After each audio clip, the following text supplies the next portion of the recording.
అందరికీ నమస్కారం. ఈరోజు మన ఛానల్‌లో టమోటా పప్పు రసం ఎలా పెట్టాలనేది తెలుసుకుందామండి. ముందుగా నేను ఒక ప్రెషర్ కుక్కర్‌లోకి కొంచెం పెసరపప్పు తీసుకున్నాను. దాంతో పాటుగా టమోటాలని కొంచెం కట్ చేసి అక్కడ తీసుకున్నాను. కొంచెం వాటర్ తీసుకొని అందులో సాల్ట్ వేసి నేను కుక్కర్‌లో బాయిల్ చేస్తానండి. ఇలా కుక్కర్‌లో పెట్టి ఒక 5, 6 విజిల్స్‌ని నేను బాయిల్ చేసిన తర్వాత ఇలా బాయిల్ చేసిన దాన్ని ఒక బౌల్‌లో తీసుకున్నానండి. ఈ బౌల్‌లో చూసారా మీరు ఎంత నీట్‌గా అయిందో దాన్ని మిక్సీ కూడా పట్టి డైరెక్ట్‌గా నేను పట్టేసుకున్నానండి. సో, దీని తర్వాత నేను ఇదే దీంట్లో చింతపండు వాటర్‌ని కూడా కొంచెం మిక్స్ చేసుకుంటానండి. ఎందుకంటే చింతపండు అనేది కూడా ఇంపార్టెంట్. సో, ఇలాగ మిక్స్ చేసుకున్న తర్వాత పోపు పెట్టుకుంటానండి. దీనికోసం కరివేపాకు, జీలకర్ర, ఆవాలు, 2 ఎండుమిర్చి తుంచి వేసి బాగా దీన్ని బాయిల్ చేస్తాను.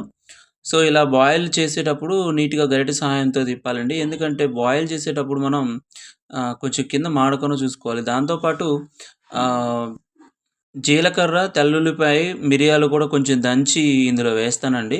సో, అది దంచి వేసిన తర్వాత బాగా బాయిల్ అయిన తర్వాత ఇంతకుముందు మనం పక్కన బౌల్‌లో పెట్టుకున్నటువంటి రసంని తీసి ఇందులో వేస్తానండి. సో, ఇందులో వేసిన తర్వాత చూస్తున్నారుగా. సో, వేసి బాగా కలయదిప్పుతానండి. ఇలా కలయదిప్పిన తర్వాత సో, తగినంత ఉప్పు సరిపోయిందా లేదా మీరు చెక్ చేసుకోవచ్చు. సో, చెక్ చేసుకొని ఇందులోనే కావాల్సినంత ఉప్పు వేసుకోవచ్చు మనం.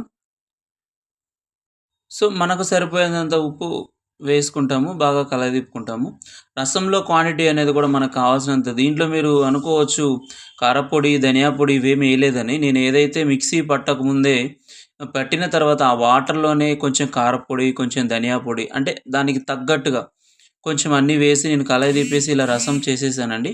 సో, ఇప్పుడు చూస్తున్నారు కొంతసేపు మూత పెట్టేసిన తర్వాత ఇలా ఉడికిస్తాము. ఉడికించిన తర్వాత సో, ఫైనల్ టచ్‌గా నేను కొత్తిమీర వేస్తున్నానండి. కొత్తిమీర వేసి ఇలా చేసినట్లయితే బాయిల్ అవుతుంది గదా! ఇంతటితో స్టాప్ చేయాలి. Thank you so much.